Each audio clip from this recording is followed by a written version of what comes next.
Welcome back to Quiet on Set, and today I am joined with Connor. Connor, how are you going, mate? Good. How are you?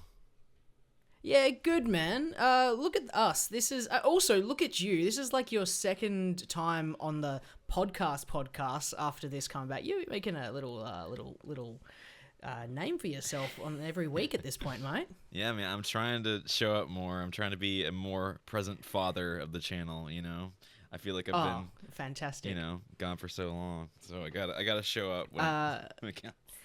I feel like as well is like the delay between you and me is probably going to be the worst of any of them because we are literally on like complete opposites of the planet. So the editing of this is going to be a real test to see how well we can get the delay to not be, laugh kind of like thing. Because yeah, man, that's gonna be a fun challenge. Right. Oh my god, dude. Like, just to put it in perspective, guys, like, for me right now, it is 8 a.m. and for Lachlan, it's 8 p.m., right? Or yeah, complete opposite. We're like 12 hours apart. Like, which is, it's either one of us goes to bed late or one of us gets up earlier, and it's just like we'll just juggle it act and we'll just rotate it each time it's just you and me. But the reason it's just you and me is Kevin and Ewan are both in Venice at the moment.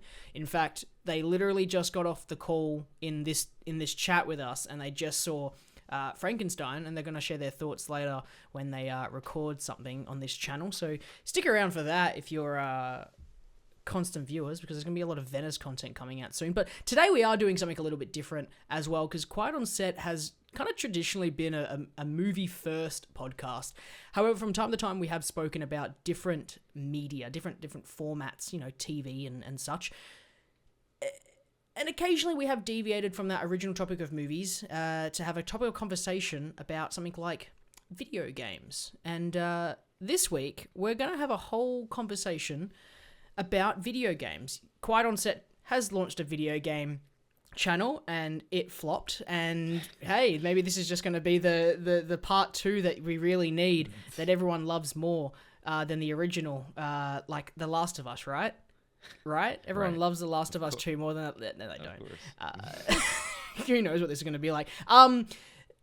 Reason this is important is I think that, I don't know if you would agree, Connor, but once in a while there is a piece of content that comes out in a space, whether that space be movies or TV, and it feels worth talking about. And I feel like, with films we can talk about, I think a great example that always comes to mind is the importance of Parasite with Western audiences viewing international films, or at least Korean films, and kind of getting excited around something like that.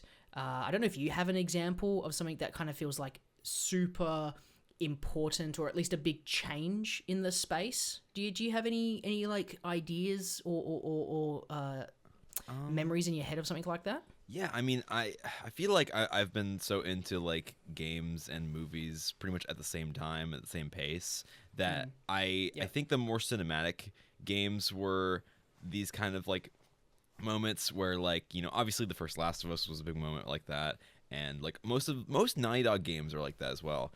And then obviously with movies, like Parasite's a big one. 2019 in general was a big year for like just the intersection between all different kinds of media subcultures, whether it be like music, movies, games, all this kind of stuff. That was like a insane year actually. But actually, I think, did Death Stranding also come out in 2019, the first one? I think it did. I think the first one did come out in 2019. It's a big year.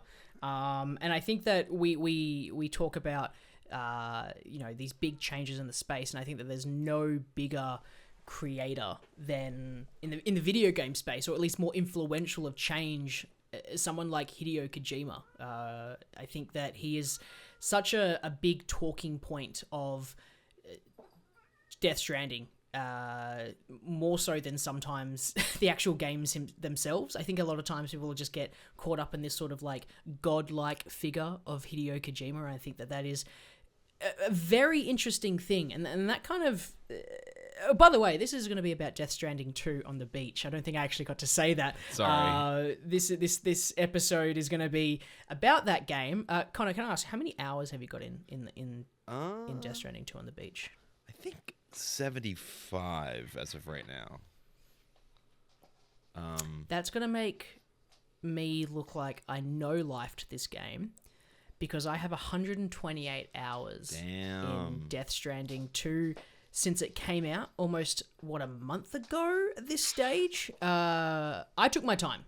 I definitely took my time playing this game. I think that a great way of starting this is to talk about Kojima, because he's such a big, important part about his games, but also like our relationship with maybe his previous games. So I want to pass it on to you to hear what's your history with Kojima and like even just like playing games in general. Like, is there a particular way that you like to play? Yeah, I will say before I start talking, my cats are fighting right now, so if you hear that in the background, I apologize. But I mean, with Kojima, like a lot of his older games, I feel like I came back around to when I was like older. Like MGS1, I hadn't played until I was like 18. Like MGS2, same. Though I will say, my experience with MGS2 might be one of my favorite gaming experiences I've had with a game, like ever. Why? Tell me why.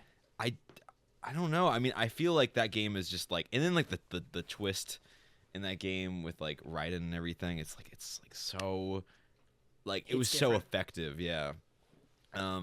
His games are very like, I've always felt that his writing is very like unique in a way that sometimes it just feels too like wordy or even too literal. But there are certain games in his catalog that just hit well.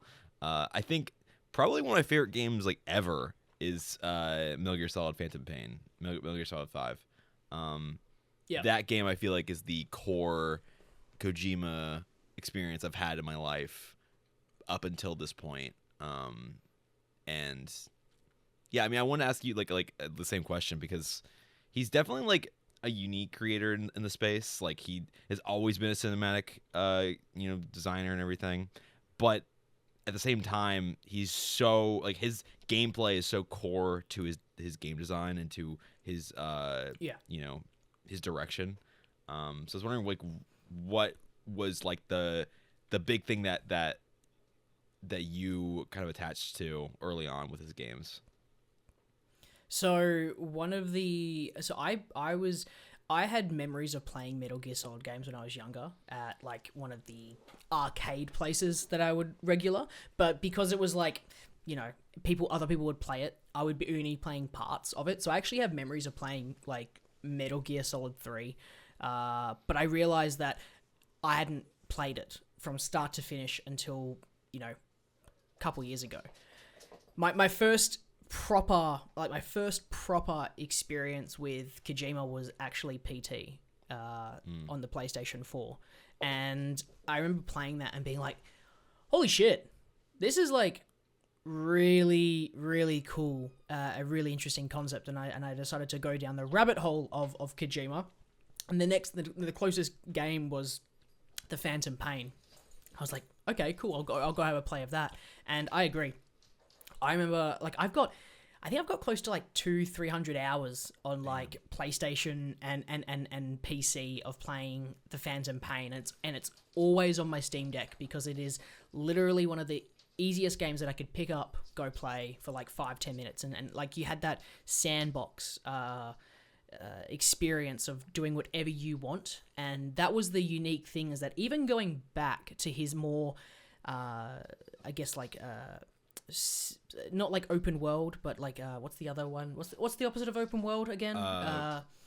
Linear or like linear. Like his linear game still had a lot of like freedom towards it, right? Like I remember then going back and replaying Metal Gear Solid 3, and then like you could, instead of the older guy, you could like literally wait him out and he would just die, or you could like hold him up and get, like, there was different ways of tackling each thing, and it was like your freedom, your choice. And I found that his understanding of the medium better than any other time I've played a game. I was just like, this guy gets it. He gets the format of video games.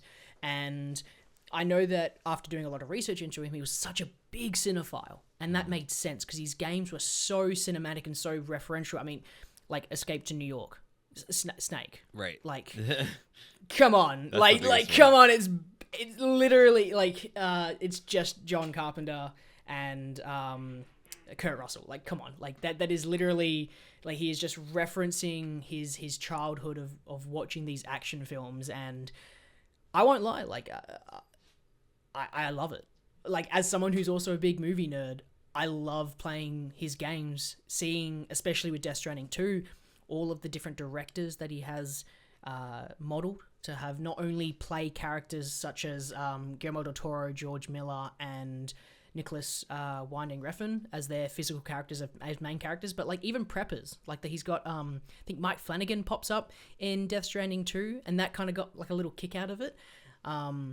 So for me, I literally had only one game super keen for this year, and that was Death Stranding 2, because I've basically, and it was the same with Death Stranding 1. When I heard that game was coming out, I was like, cool, I'm making time to play this game. And it was the same with this. That's why I've got 128 hours in this game, which is stupidly ridiculous. Though, I mean, I will say, like, with like this game and like how it's designed and how it feels like the perfect middle ground between his older game design and some of his linear game design, and his more like ambitious artistic expressions of like Death Stranding and PT and stuff like that, because like there's so much good cinematic like imagery and like direction and you really can tell he wants to be a director in some way. Of not that he's not a director, he's a director, but I mean like a film director.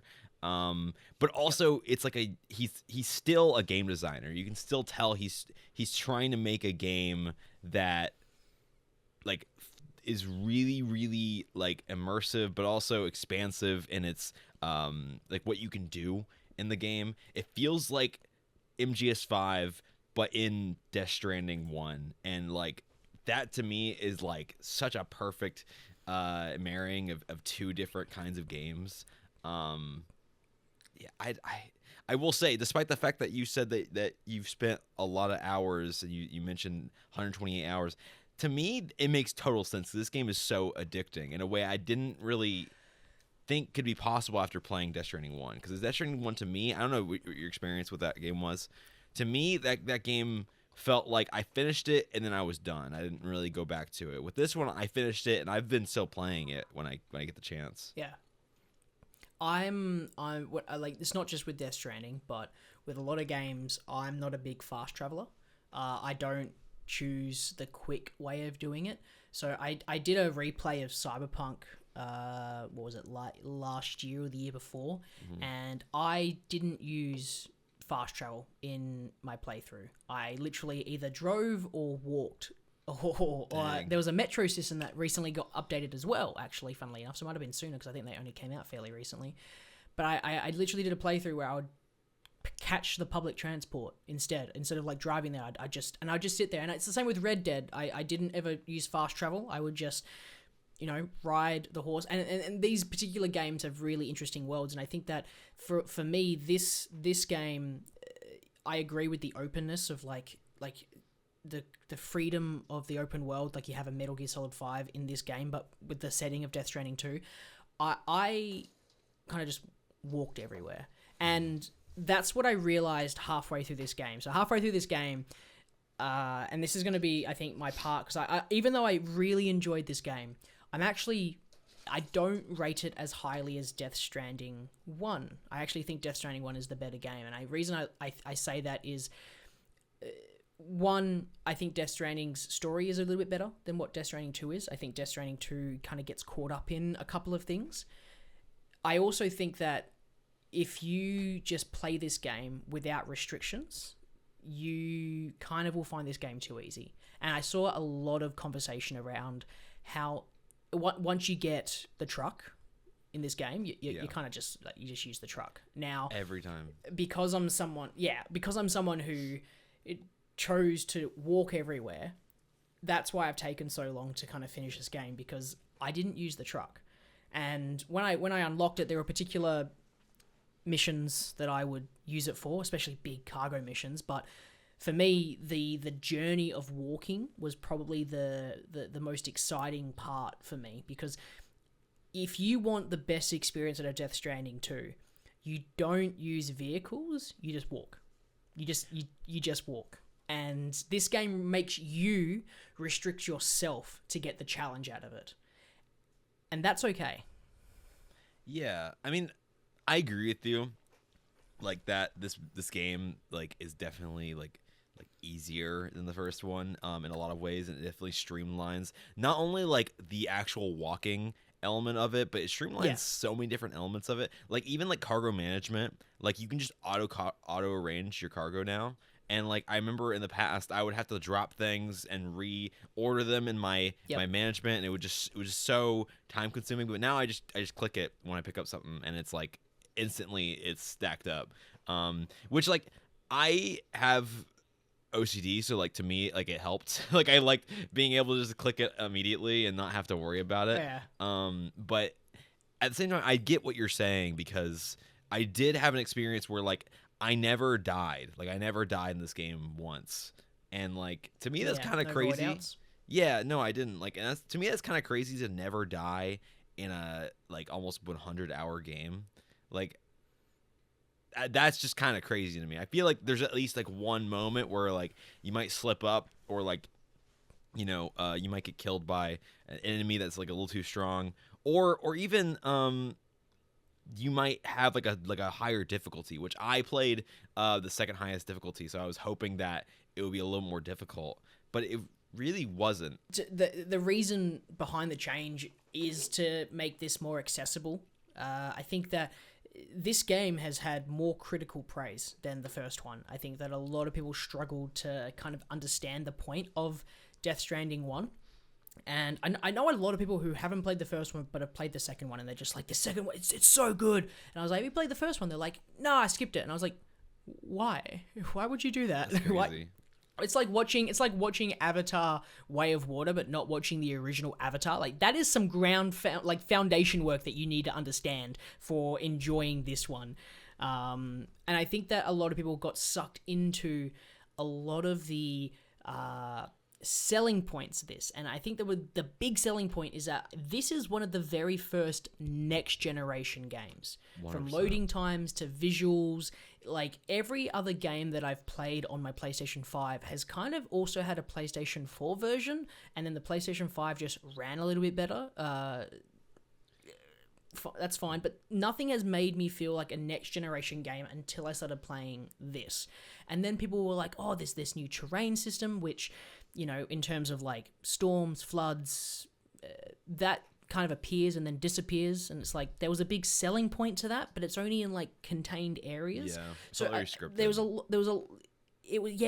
was a lot to this game that was sold to us, and the reason I think that I don't enjoy this game is that I think this game is important as a moment in gaming history, because I don't know another game that has this many big name people in it that has transcended, from the video game world to then be adapted into a movie, because there's a movie adaptation coming out from A24 in the next couple of years.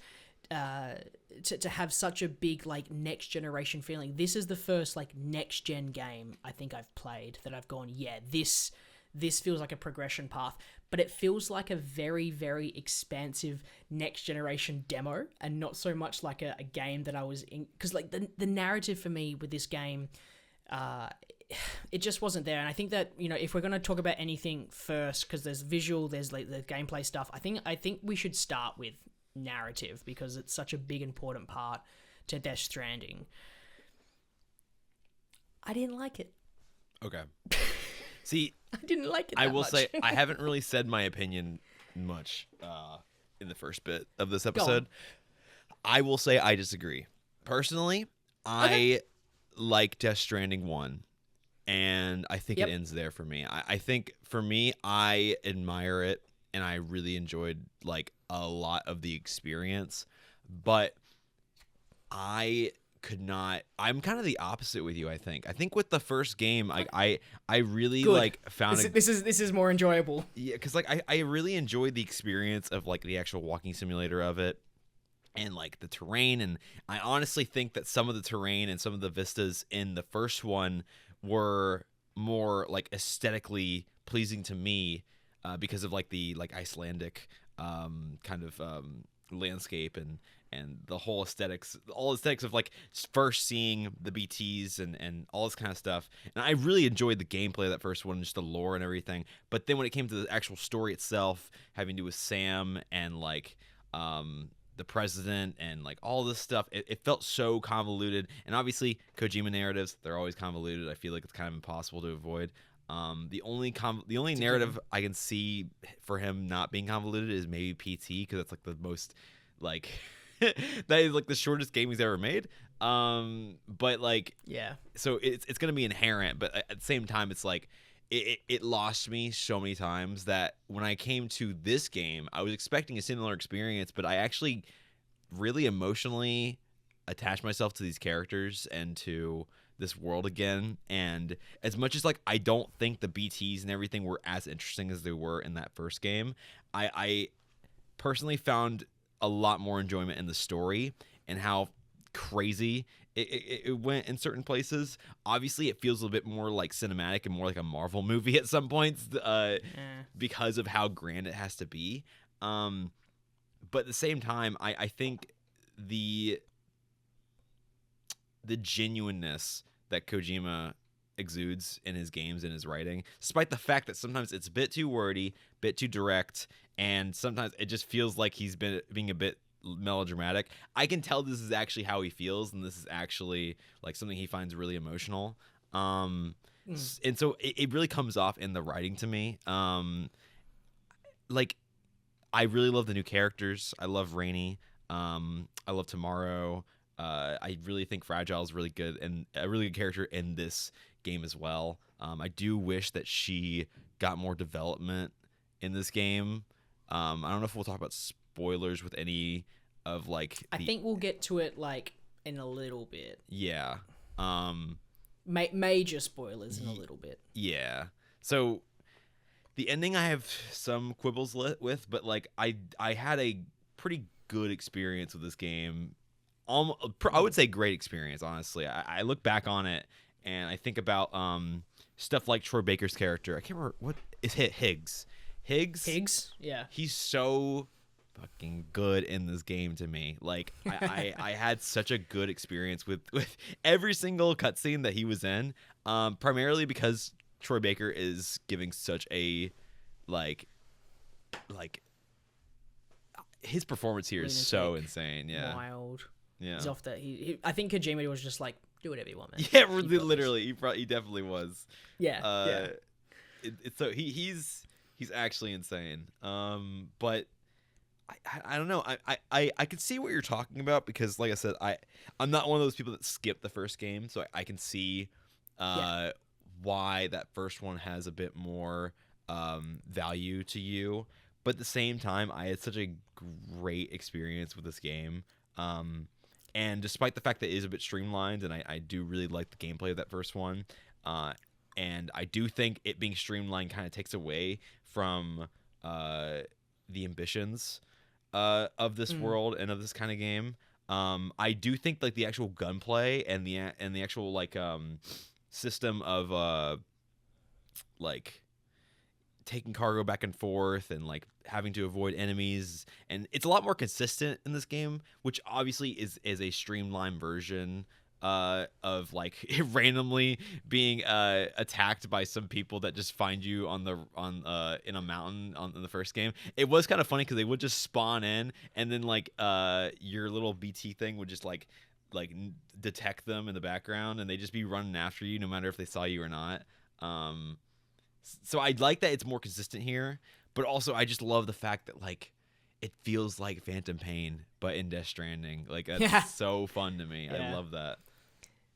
And you I can do throw agree, pizza. Like, mechanically, it What? does feel like that. You can throw pizza. That mechanic, I didn't actually use a lot of it. I won't lie to you. I didn't use a lot of the pizza, like the pizza dough thing myself. Yeah. I used a lot of the combat that it brings to you, but hell not the yeah. actual not the actual pizza itself. I just couldn't. I don't know. There was just like that's the little Kojima things, right? Like you can use rubber pizza dough as a weapon, and that is just like what.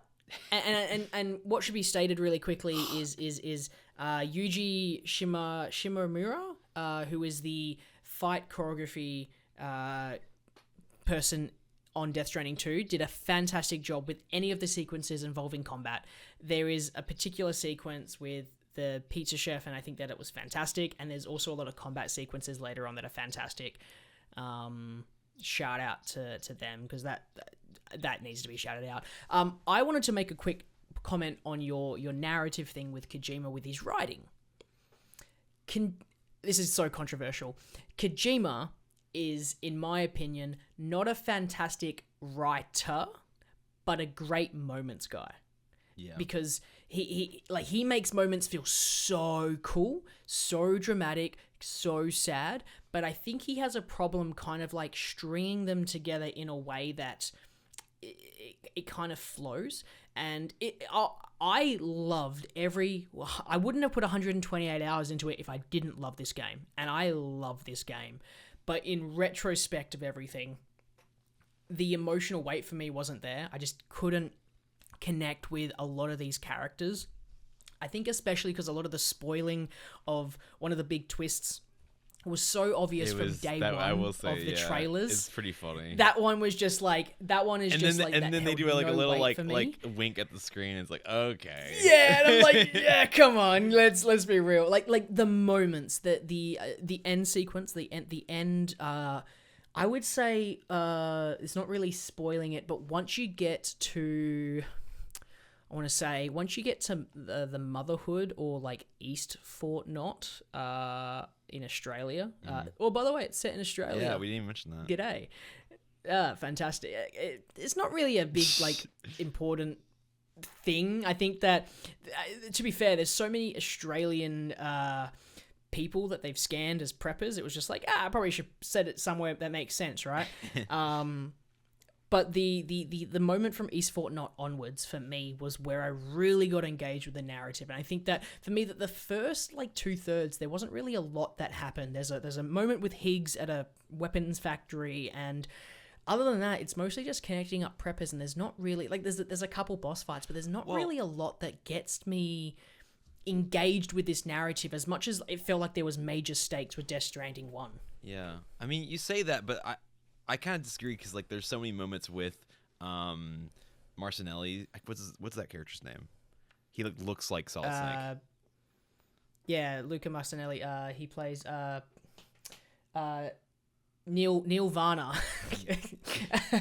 Neil Varner. Yeah. Nirvana. Oh Nirvana. God. Yeah, writing 10 out of 10. 10 out of 10. But I loved despite the fact that the boss fights started and ended the same ways, that character was really interesting to me, and the set, like I almost said set design, but you know what I mean? Like the design of those levels is so cool. That first They were one great. is like, Fantastic. Is so insane. Like the fact that so many games nowadays have so much trouble doing like ray tracing effects and all this kind of stuff with like mirrors and like lighting and all this kind of stuff, and you play that level, and there's literal fireworks going on in every single like corner of that level, and it looks amazing. Like it looks like absolute you said testament to Decima engine, which is the it's not an open engine, but it's an engine that Kojima got given by Guerrilla Games. It's fantastic. It's insane. Like I mean, you said it earlier, but like I'll just mention, like it's insane to me that this game, like you said, is like one of the first like next gen games, because like it not only looks amazing, but like you said, it loads so quick that it breaks my mind a little bit. It feels good too. Yeah, it does. And I mean, that goes down to like Metal Gear Solid 5 is a fantastic feeling game. Like it handles so well, and I agree with that. Like Sam is more responsive in this game. Maybe he's done more stretching from last game to this game. Maybe that's why he's a bit looser. But like this game feels cleaner and better. It just feels like an actual evolution. And one of the examples I love to give was like Metal Gear Solid 1 and Metal Gear Solid 2. That was a big evolution in terms of like how the game was like portrayed with mechanics and stuff. And I think like that's a great example here. But also, back to narrative, this is the first game that Kojima has done an actual sequel to with the exact same characters. Mm-hmm. So this is almost new territory for him. Like, yes, we've had Snake, and we've had Snake, and then we've had Solid Snake, and then we had Big Boss, and then we had The Boss. Like, he's had similar characters in these games, but this is the first time where he's done a direct sequel. It's only like, 7, 8, 9 months between the two games? Yeah. And I feel like, for me, he's such a big moments guy that you can he's also such a good like visionary in terms of creating worlds. And because all the world building was kind of done in the first one, you kind of don't get that here. So a lot of the characters and narrative are on display to not be distracted by world building. And I feel like for me that's why I was kind of more engaged with the narrative, and I was kind of less engaged with it because I just wasn't vibing, I guess. Mm-hmm. Which is, again, you vibed with it, I didn't vibe with it. I guess it's just, how we process each of it, and how we kind of, from moment to moment, we might be locked into it one moment, locked into another. But like, yeah, for me, it was just, the narrative was average. I mean, I think my thing about the narrative that I think more and more about that I kind of wish was a little bit better handled is like, this is like, that's not really a spoiler, I guess, because like it's pretty obvious, but I just hate how all the characters are immediately so trusting of the U.S. government again. What do you mean? Yeah. Are you telling me that you're gonna trust them again? You're a second time? Yeah. Literally, like, they're better this time. Yeah, I guess so. Even though, like, the president literally, they do a little camera movement and they show that he has APAC written on his neck.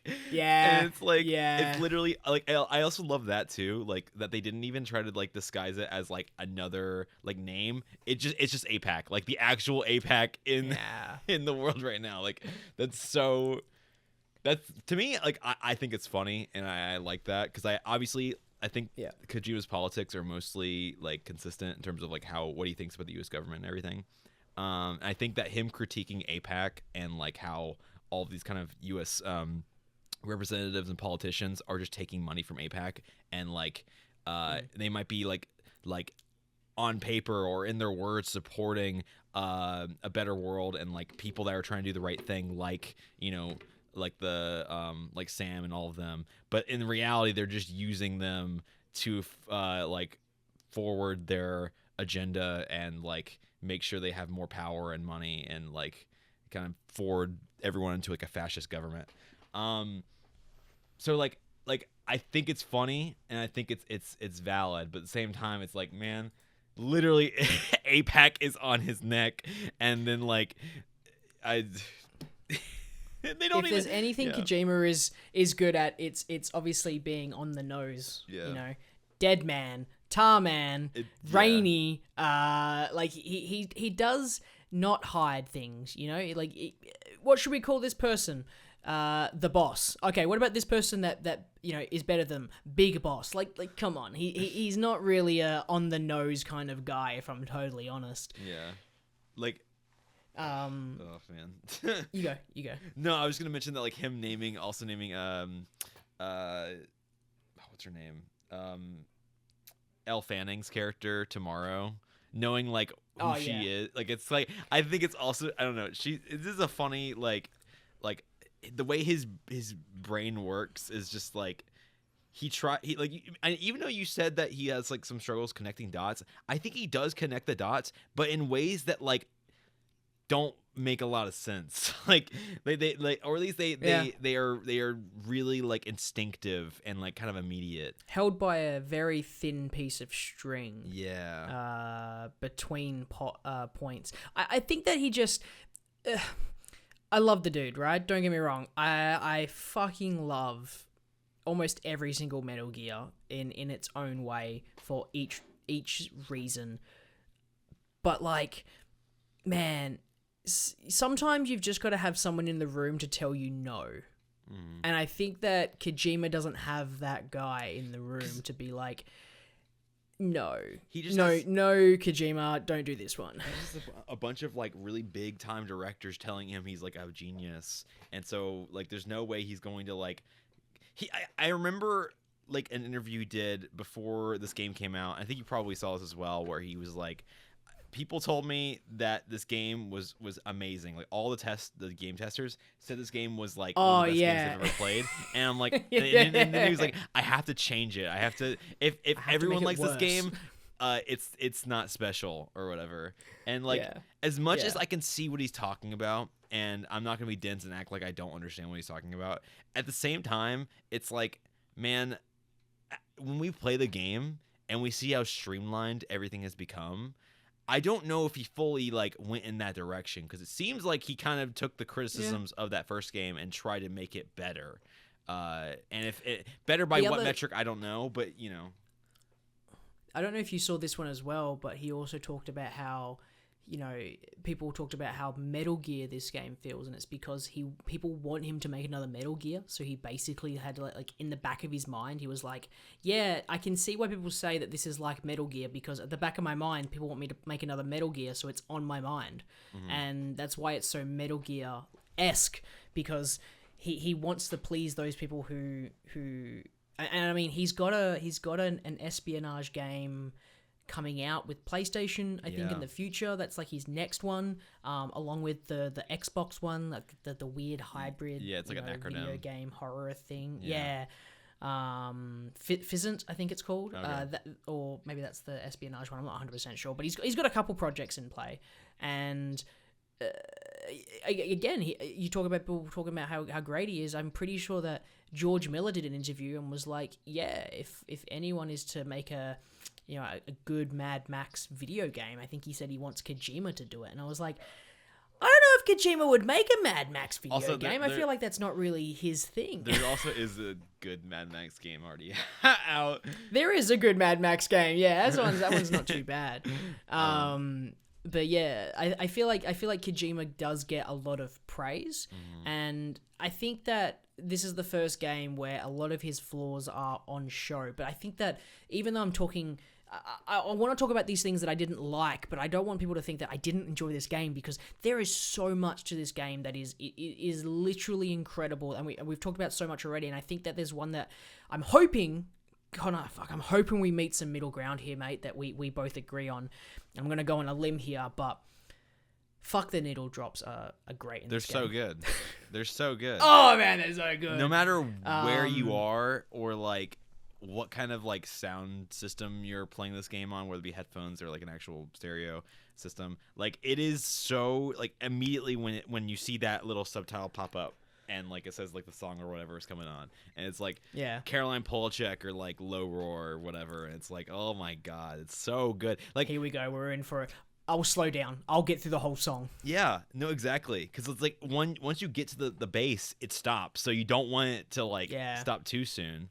I will say, if I'm gonna call Hideo a genius about anything, which I think he's a genius with game design and all that kind of stuff, and aesthetics and all this kind of stuff, but and everything else, and everything, narrative work and music, he's a god. Yep, we got it. Yep.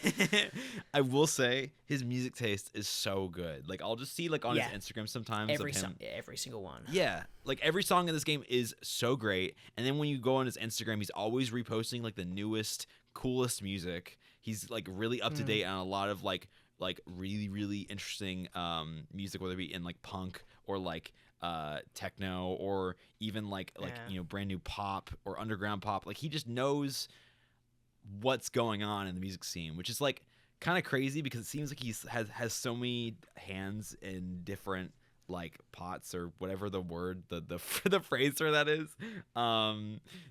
Because like, as much as we talked about earlier about like there being games that like have had so much effect on like all different spaces, whether it be games, movies, music, all that kind of stuff. I feel like he, as like a person and as like a director, like a game director, he is so invested in film, like TV, music, games, that like, as much as like I'm not gonna like you know, keep going that he's a genius, and I don't want to act like he's like you know, perfect. I do think that like him being so invested in so many different art forms is really important for his game design and for what he makes, because it really informs a lot of his influences, like what he wants to make, what he like, the kind of creators he wants to promote as well. Because like Low Roar is like, they were a decently sized band before Death Stranding 1, but like up until like Death Stranding actually came out, they popped off, which I feel bad for that band, because the lead vocalist, he passed away a couple of years ago. But yeah, I think that's one of my favorite aspects of this game is the music, whether it be the actual like needle drops or the music itself by Woodkid. Woodkid did a fantastic job. So good with the, not only just like the original songs, but the actual like score side of it as well. There was some really fantastic moments in this, and I think that with his music artistry work, you are correct. Like, he has a lot of hands in pots, and he is with it. He's not like he's, you know, in a time capsule listening to, you know, his films and his music that he grew up with. But I think what's super, at least to me, frustrating is he's a very big collaborator with music, but he's not a big collaborator with like writing. Yeah. And that like I was like, why not collaborate to get this narrative to like its to its perfection? Because, and I don't want to keep riding on the narrative thing a lot longer, but I feel like we talk about how, you know, he collaborated with Woodkid, and he collaborated with all these artists, and I'm pretty sure that they all kind of got like a report on how to make like Death Stranding music. And then they bring out these fantastic songs that just absolutely hit. I think it's not fair, but Asylums for a Feeling, which is in the first one, plays late into this game.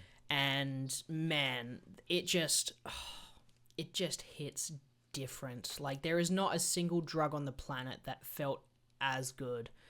To be fair, I haven't done all the drugs on the planet, but to be fair, like it felt so good. Just like the moment, like, because that's when the story to me started getting way more engaging, and I was like, oh, this is, you know, a very important song from the first one.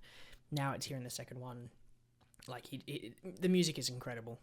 It is. It's so good, dude. I think like the moment I remember so fondly in terms of like just like the combination of a really great scene and actually, before I say this, do you want to talk about spoilers for a second? Because I feel like there's a couple moments that I want. Why not? What is it? We're at 44 minutes into this recording, so I feel like people who've stuck around here long enough, and it's been out for a month, and yeah, come on, let's do it. Let's get into some actual spoilers. So my favorite scene in the entire game is the fight scene between Tomorrow and Higgs, and that whole like burning, like, which you know, when Sam's being burned alive and like he's resuscitated. I thought also the idea of him being endlessly resuscitated is so funny to me. Yeah, it's wild. But like I love the song that plays during that scene, and like how like kind of visceral like you said, the fight choreography in this game is really great. But to me, that scene is like where the fight choreography peaked for me, when like Tomorrow's like kind of like reappearing out of the ground and like punching him in the face, headbutting. Like the headbutting was like, despite the fact that like when you're watching a movie, like sometimes headbutting doesn't look impactful, because it's a game, it really like it looked visceral. Like I really liked that. And like I think, like you said, like despite the fact that I do think I like this game more as a whole than you, the moments, I totally agree that he's definitely a moments guy, because I even think about that scene and like the whole like ending with like the baby Lou and like baby Lou eating Higgs and everything. Like there's like so many moments like that where like I'll just remember them so vividly, despite the fact that I don't know if they actually worked like narratively. but like visually and like experientially, I remember them very fondly. Yeah. There is, I don't think, a single moment in the rest of my life that I'll forget me running along the beach whilst a giant BT with the DHV Magellan placed on its head that looks exactly like a Metal Gear, fighting other giant BTs that have kind of Power Range morphed together as I run to save my daughter along a beach full of servers. It's And such it a gives you a thumbs up. again, no one yeah. There is not a moment in this entire game that someone said, "Hey, Kojima, what the fuck is going on?" Like, everyone just kind of goes with it, right? It's just a yes after a yes after. It's like a yes and. It's like an improv group that just doesn't stop. Giant baby tomorrow eating Higgs. Like, the ending is such a Kojima ending, and I fucking loved it. Right? Like, I will not. As much as I'm like, oh yeah, I don't like the narrative. Fuck off. There is nothing better than a guitar fight right at the end was so fun. between Higgs and Sam, and like it doesn't matter how engaged you were there. That is such a fun moment. It's engaging, it's fun, and it doesn't matter if you weren't emotionally attached to the game. It is a highlight of it, right? It's the peak at the end. So is the dance scene just before you get into it, with Die Hardman, right? Like, there are these moments that just Kojimify the game a little bit, and whether it be the pizza chef, whether it be Deadman being Deadman, like or Hartman giving thumbs up every so often, like these little moments are fantastic. But he's such a big moments guy, and when he does these big moments, I kind of forget about all of the bad things with it, and I think that's for me, like, because there are big moments that kind of pop here and throughout, and even though I didn't feel like there's a lot of emotional weight throughout the narrative, I was distracted enough to be like, yeah, this game is great. But in hindsight, I'm like, yeah, I'm not iffy about it. But maybe my second playthrough, maybe my second when I've put 250 hours into this game. That's one thing that I was considering too. I'm like, am I going to revisit this game sooner than later? So I'm not going to.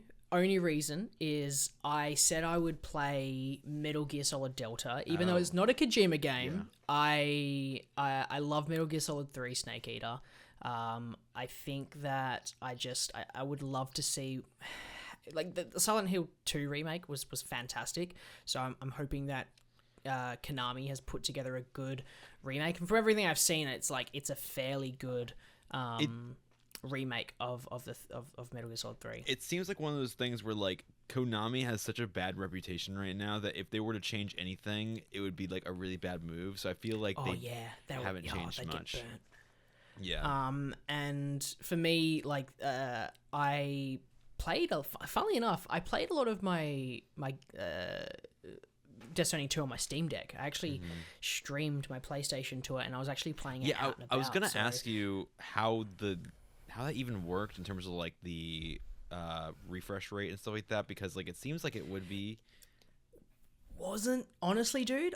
So long story short, my new place has absolutely dog terrible internet. I'm currently hotspotting from my phone because while she was setting up, I lost internet, and I'm like, nope, I'm just gonna hotspot and just go from there. And then also the internet's upload and download speed, the fastest I can get is around 10 megabits down. That's the fastest I can get. So when it came for me to download Death Stranding, I drove to my parents' house and downloaded it, which was like 100 odd gigs, and it took about 30 minutes, and then I drove back because it was going to take me 2 weeks to download Death Stranding 2. Oh my god. So, nice. Why are we talking about my internet again? Streaming. Yeah. So surprisingly, it actually ran fairly well when I hotspotted my phone to my Steam Deck, and I was like, a couple kilometers away from home, streaming it from my PlayStation. ran really well. So either PlayStation has got some really freaking interesting magic with their like streaming tech, or I'm just one of the lucky ones. But yeah, man. And to be fair, it's not one of these games that you need to be like, No. you know, I'm not. It's not like Counter-Strike. I'm not playing a shooter. Yeah, you're not playing at like 120 frames per second or something. Exactly. So, and because the game is like a locked 60, yeah, I could. On my Steam Deck, you know, I just changed the refresh rate on the 60 hertz, and literally, I had like 4 hours of gameplay off that thing with the battery. So nice. Yeah, that's. I actually played a lot. I've played a lot of it like that. I would do a quick order here and there because I didn't do like bulk orders. I would do like one and then go there, and that would take me like 10-15 minutes. So like if I was waiting for like a doctor's appointment, I could like just do a quick delivery. So yeah, I guess that's a really interesting thing about the future of gaming is that, you know, streaming and playing it remotely it used to be a big thing with like, you know, Nintendo DS's and Game Boys and stuff, and now they've gone to these big consoles, but now streaming is going to kind of make it popular to do it on the go again. Yeah. And how people consume it is going to be, I guess, another big change. Speaking of change, as I said earlier, Death Stranding is planning on being adapted into a film. Yeah. Have you heard a lot about this? Have you heard about this? I've heard enough to know that like I'm somewhat interested, but at the same time, I'll give you the cliff notes. I'll give you the cliff notes of it. Produced by A24 and Kojima Productions. Michael Sarnowski is going to direct. That's the Pig and A Quiet Place Day One director. I believe Kojima and Michael are both going to write it. Kojima is quite invested in the overall writing, producing, and kind of like getting the feel of it all correct, whilst Michael has got the predominant directing role. Ari Aster is going to be producing this film. And from the understanding of it, it will be a new story that they adapt within the Death Stranding universe. Okay. So no Sam or no, you know, Lea Seydoux as Fragile, unfortunately, as much as I love Lea Seydoux. I've had this conversation with a lot of people, both on and off the podcast, and I don't think I've actually had this conversation with you, Connor, and I appreciate your opinion, so I'd love to hear what you think. With adapting video games, because it seems to be the hot thing at the moment, because as an idea over the next, 6 months, we've got Mortal Kombat 2, Five Nights at Freddy 2, Street Fighter, the Mario Bros. Movie 2, the Angry Birds Movie 3, and Sonic 4 coming out. Those last two coming out in like a year and a bit. What do you think makes a good video game adaptation into a film or TV? Personally, I don't like the idea of adapting something and trying to be pitch perfect to the original source material, because I feel like there's no reason to do that, whether it be a book or, you know, a game, or even if you're like adapting a movie into whatever. I just don't think there's a purpose in just like trying to be as accurate to that original story or project, because ultimately what you're doing, you're making something new. Whether or not it's like coming from something, like I feel like if you're going to be making something new and like going to the effort of like doing so much to make sure like everything is like accurate or whatever to the original story, I don't see a purpose in that, because it's no longer that original project. It has become like another like accessible way of people that don't like the other medium to experience that story, and that's how I feel about Last of Us.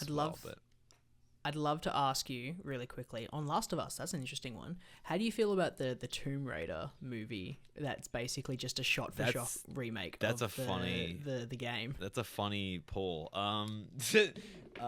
Like, do you mean like the original or like the new Tomb Raider? So the new Tomb, so there was the Tomb Raider movie with. I can't remember the actors. When did it come out? It was like 2018 or 19 or something like that. Yeah, 2018, and it starred Alicia. What's her name? Alicia Vikander. Vikander. That's yeah, it, I said Vikander. Vikander. she stars in it, and that is literally just the Tomb Raider, the most recent trilogy of Tomb Raider games. I think the first one came out in 2014, and literally that was just like, okay, we're gonna make that, but on the silver screen. I agree with you. That no go. Yeah. Adapt it, change it, because I think that there's the right format for a story, and that could be like Lord of the Rings. It's a fantastic movie, but I think people would say that a book makes more sense because there is so much more to it, and it's so much richer. And I think the book format is the best. They fucking adapted the absolute shit out of it and made it a fantastic trilogy of films. But I think most people would argue that, I think that the book is like the best format for that. And I think that you have to pick what you adapt. So with something like Fallout, they adapted the world, not so much characters or like gameplay elements. They adapted the actual world itself. Last of Us adapted the story. They changed it. They had some creative liberties, but they adapted the story and they didn't really change too much. To be fair, The Last of Us is a very narrative-based video game. The problem with Death Stranding, and I think I'm going to be using your words here as well, so much of it is gameplay. And gameplay is such a hard thing to adapt from a video game to a movie. Like, as much as we can talk about Death Stranding's narrative with cutscenes, so much of it is the isolation between Sam and the preppers, and you walking between preppers and connecting them and creating this connection with the world. There is an element of narrative there, and Kojima does that with his gameplay. There is an importance to gameplay. Do you think they're gonna adapt this thing kind of well? Because I have concerns. So my thing with this project, the more that you've told me about it, I also know that Hideo Kojima is also developing a animated movie based on another character in this universe. So it's like another original story. So I don't know when that animated movie is like assumed to even start production. But I know that he wants to kind of make this into like a kind of cinematic universe in a way.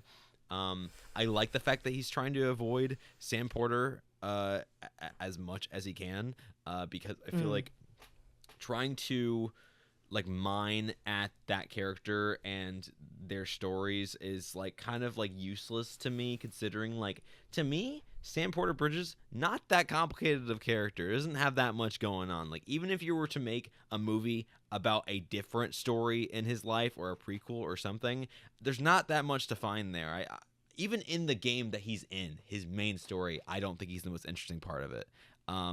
He kind of is very one note. So with Kojima and his games, because of how iconic Metal Gear Solid is, I can see like a world where like, you know, he can make a movie in like he could write a movie about like Solid Snake or Big Boss or whatever, because there's so many different types of this character. Like, the character is so iconic. I can't imagine making a Metal Gear movie without Solid Snake, but I can imagine a movie for Death Stranding being made without Sam Porter Bridges. And I so hope Sam Porter Bridges is not in it. Yeah, I'm hoping There's not. only so many times I can figure out what the grunt means that fucking Sam is doing in between scenes, because he doesn't seem to want to say words. No. He just wants to kind of like, okay, yeah, and then just moody. Leave the scene. He's very moody. Yeah, he's very, very monotone. And then he gets angry when you don't throw the apple in the trash can, right? Yeah. Man.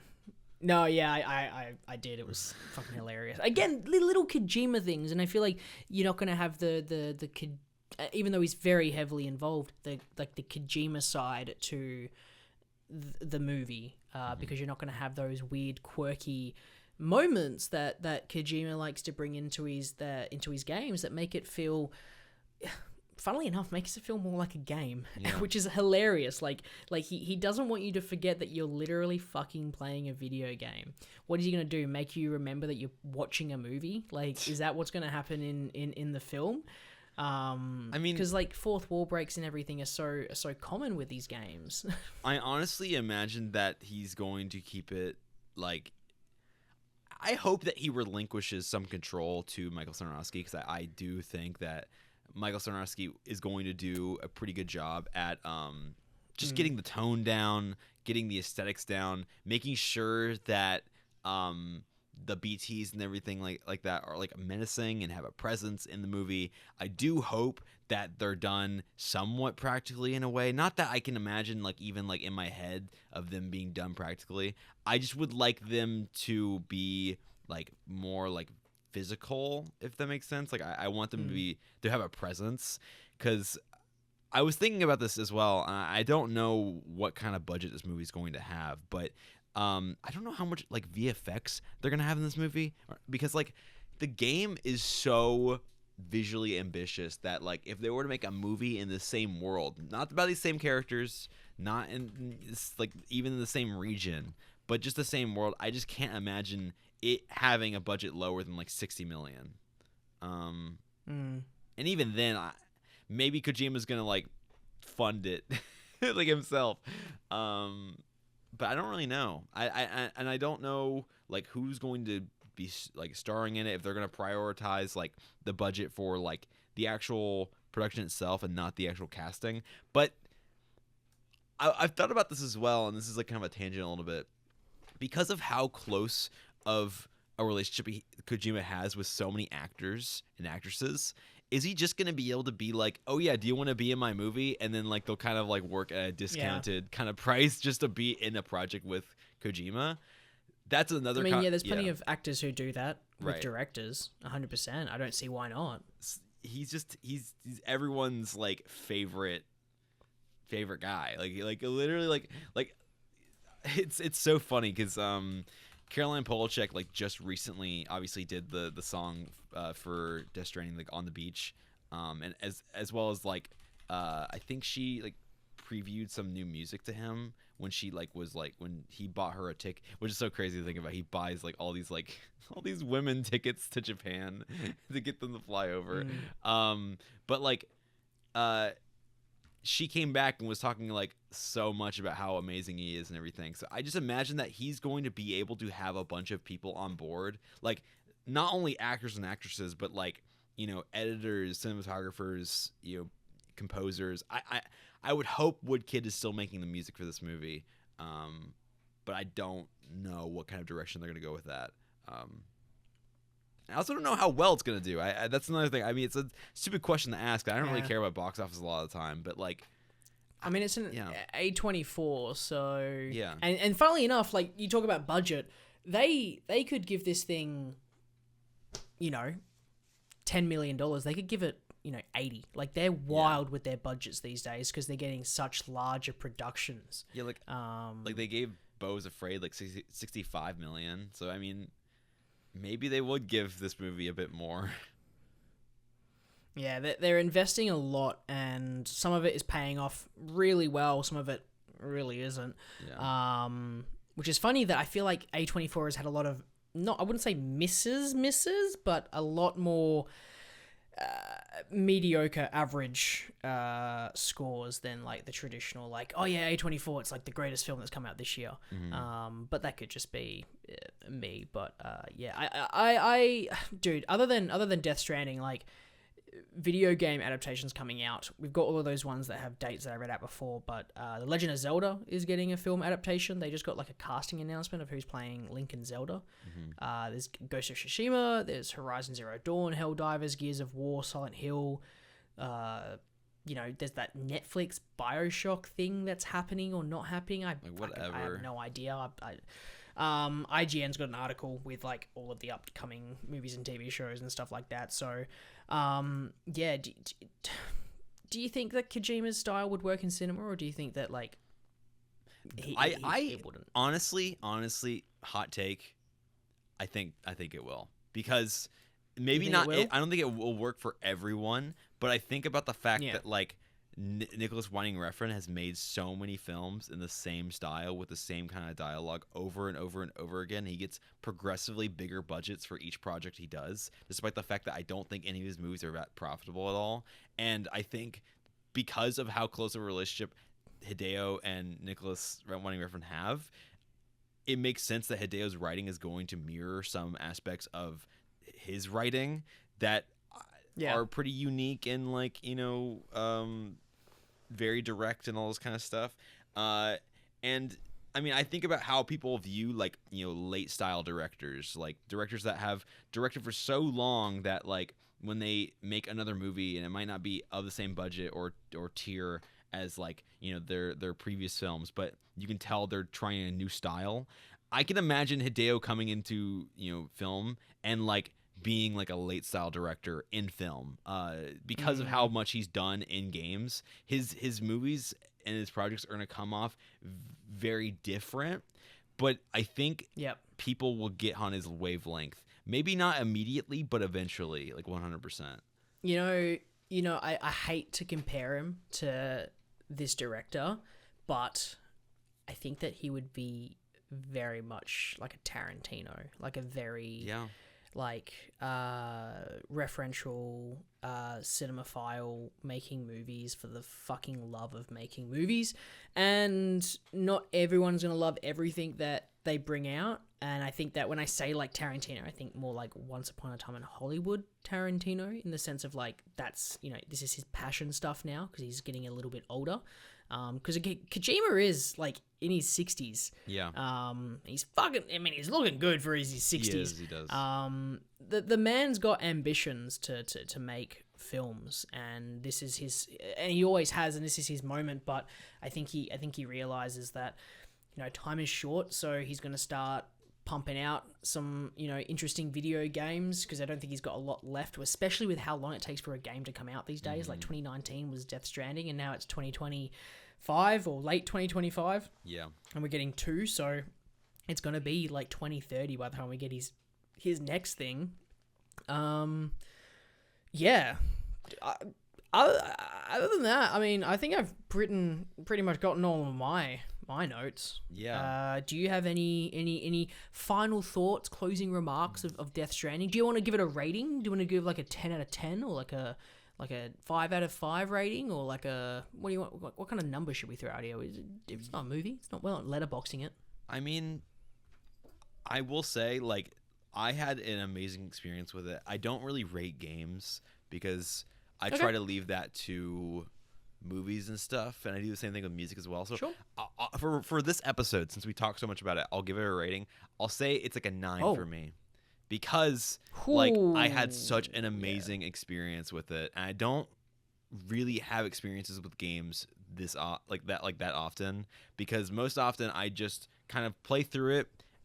I play it in my free time. Most of the games I play are fighting games, and then I'll play some single player games whenever one interests me. Like I was just recently playing Expedition 33, and I really love that game. Expedition 33? Yes. Yeah. I haven't played it yet. I'm waiting until I have like time. Yes, I've heard it's fantastic. It's amazing. But that's like the only other time this year that I've had experience like this with a game. So. Yeah. I mean, I'll say a 9. How are you feeling? I know I was a little bit more positive, but you know what? I was gonna say 9 too. Okay. I think that even with all its flaws, I think that it makes up with it in almost every single area. And it's like I still think Death Stranding 1 has its flaws. Like I truly think that it's not a polished game, where this is a polished game, that because there's less things to point at, you kind of fall into that like nitpicking side, and that's where it's kind of landed for me. I still think this game is fantastic. I think that in his portfolio of games, I still think that some of the Metal Gear games are up there in terms of overall how much I enjoyed them. That could be more of a nostalgic factor more than anything else. But I truly think that I'm in the same part as you. Like I play mostly single player games. I've been on some multiplayer games recently, but for the most part, games for me are my switch off moment. I feel like because pretty much all of us on Quiet on Set we all play games, I think mostly to relax. I don't know about you, but when I watch a film, I get into that sort of like analytic mind frame. I'm just like, okay, let's start breaking this down. Even though I might just be watching it for entertainment's sake, like I start thinking, and it's just like I can't really turn my brain off when I watch a film because that's just how I am with movies. But with games, I kind of can, and I can't like get distracted with a game. Like I have to kind of I'm inputting something. I have to kind of keep my focus on it. So like I can kind of turn my brain off in a way and just kind of focus on one thing versus like multitasking with the film on in the background, and then I'll stop doing whatever I'm doing and then watch it. But yeah, no, I think a 9 is a great way of is a great number. Yeah, I'll say is a great number. One of the top 20 numbers of all time. One of the top 20 numbers. Hey, that's a throwback to people who may have seen that video. I like that one. That's a good one. And for anyone who hasn't seen it, it's just a joke for Connor and Ewan. Kevin was there as well, I'm pretty sure. Yeah. That's all for all of us. Yeah. We'll like that one. So yeah, this is the first time we've done a video game, and I think that, we actually broke this down quite well. In terms of a lot of different elements. Yeah. I mean, hey, if you wanted to do an episode about Expedition 33 once like the Game Awards come around, I'm down. Dude, how many hours does it take to what is it? I think it's like 40 hours, something like that. How long to Yeah, but it's like 80 hours for Death Stranding 2 and I put 128 times 4. Expedition 33. What does this say? How long to beat Clear Obscura Expedition 33? 28 hours. Completionist 65. Yeah, I could probably bang it out in a weekend. No, I feel like for those listening, I feel like we're kind of trying new things on this channel, and I feel like video games are a really interesting, because we've done TV shows as well, we've done movies, but I think video games are an interesting medium to talk about as well, because they are just so they're doing a lot right now. There are so many evolutions with this, and maybe because it's still quite a fairly new genre or format, that they can experiment quite a bit, and I feel like we're in a really interesting era right now of video games. And yeah, if you enjoyed this episode, by all means, I would love to hear what your thoughts are on Death Stranding 2 in the comments below. Please subscribe to Quiet on Set for, I guess, your information around movies, TV shows, and video games, and keep subscribed if you want to hear things about Venice, because that's coming out recently with Kevin and Ewan both in the festival right now. Connor, is there anything else you would like to add before we say goodbye? I don't think so. Play more video games, watch more movies, and yeah, that's it. Do you have a guitar by any chance? No, sadly. No, okay. I thought we could maybe end this by like shredding on guitars, but I guess I'll just have to add guitars in post, and we're not going to be. I just add them, and while this conversation fades out into obscurity, we're gonna fight naked on a hand. Is that what happens at the end? I don't remember where they fight naked on. They weren't naked either. Which version of Death Stranding 2 did you play? They definitely had shorts on. All right, I'm gonna leave it like that. It's a great way of ending. See you, everyone. See ya.